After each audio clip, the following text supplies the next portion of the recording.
Bonjour à tous et bienvenue sur Développement Facile. Donc on continue, vous allez continuer à découvrir les objets les plus importants avec JavaScript.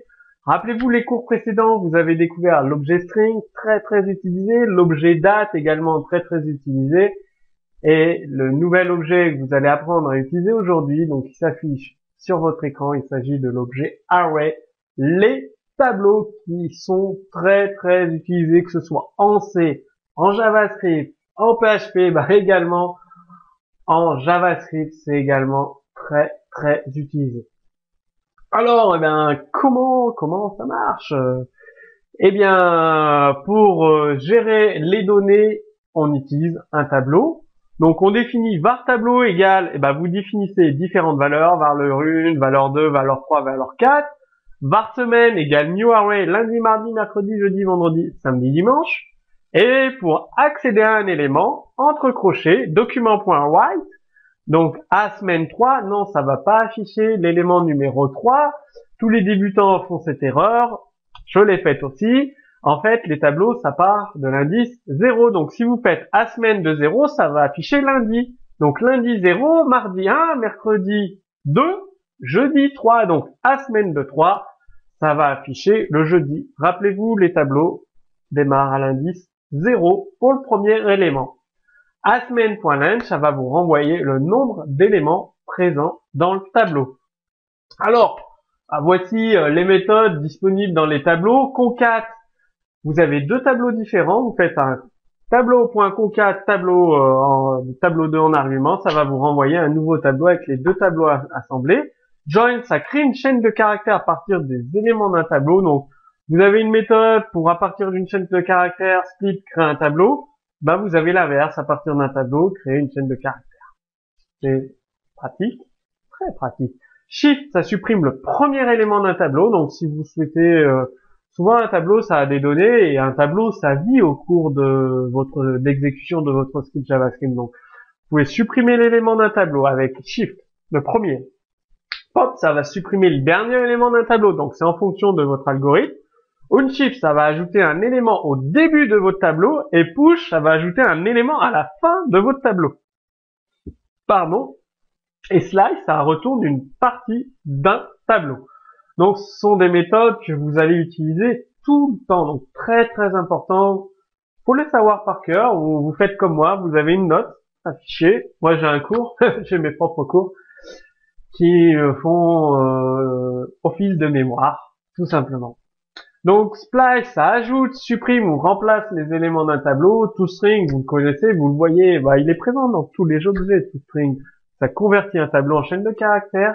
Reverse, ça inverse l'ordre des éléments dans un tableau. Et valueOf, ça retourne l'élément que vous avez choisi d'un tableau. Et sort, ça permet de trier les éléments d'un tableau par ordre croissant, décroissant, alphabétique, alphanumérique. Voilà, comme vous le souhaitez. Avec sort, vous pouvez trier les éléments de votre tableau. Là, ça va utiliser la méthode concat, ça affiche le contenu d'un assemblage de deux tableaux. Vous avez var tableau début qui contient lundi, mardi, mercredi, var tableau à fin qui contient jeudi, vendredi, samedi, dimanche. Et pour avoir votre tableau semaine, vous faites à début.concat à fin, vous faites un document.write semaine, ça vous fera lundi, mardi, mercredi, jeudi, vendredi, samedi et dimanche. Les 7 jours de la semaine dans le même tableau. Alors, un autre exemple, là, c'est pour afficher les 2 premiers jours d'une semaine de travail et les 2 derniers jours d'une semaine de travail. Donc, vous avez un tableau qui contient tous les jours de la semaine. À semaine égale lundi, mardi, mercredi, jeudi, vendredi, samedi, dimanche. La partie 1, à semaine, on fait un splice, c'est-à-dire qu'on récupère à partir de l'élément 0, lundi, 2 éléments, donc lundi et mardi. Et on supprime les 2 premiers éléments du tableau de la semaine. Ça les enlève complètement. Ça enlève lundi et mardi. Ça fait que mercredi devient la position 0 du tableau à semaine. Donc, pour récupérer la deuxième partie affichée des 2 derniers jours de la semaine, on fait à semaine splice. Mercredi à la position 0, jeudi à la position 1, donc splice 1, et on prend 2 éléments. Donc, jeudi et vendredi. Donc, un document.write, les 2 premiers jours de la semaine, S partie 1, lundi, mardi, grâce à Splice, qui a enlevé les 2 premiers éléments.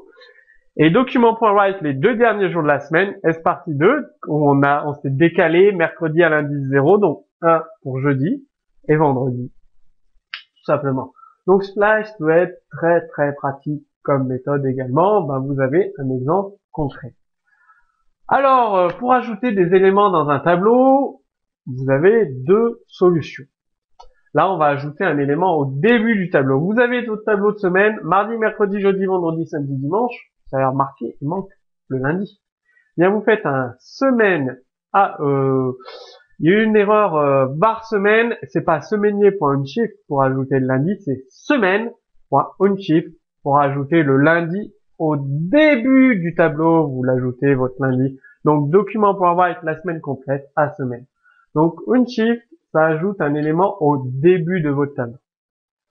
Donc faut savoir que les tableaux sont très très utiles et très très utilisés dans tous les langages, que ce soit le C, l'ActionScript, le PHP et donc le JavaScript pour stocker des données, manipuler des données, classer, trier des données. Donc ce cours est fondamental pour que vous puissiez progresser dans votre développement JavaScript. Retrouvez un exemple de code source sous ce cours vidéo. Si vous avez des questions, posez-les moi directement sous ce cours vidéo et je vous dis à très bientôt sur Développement Facile.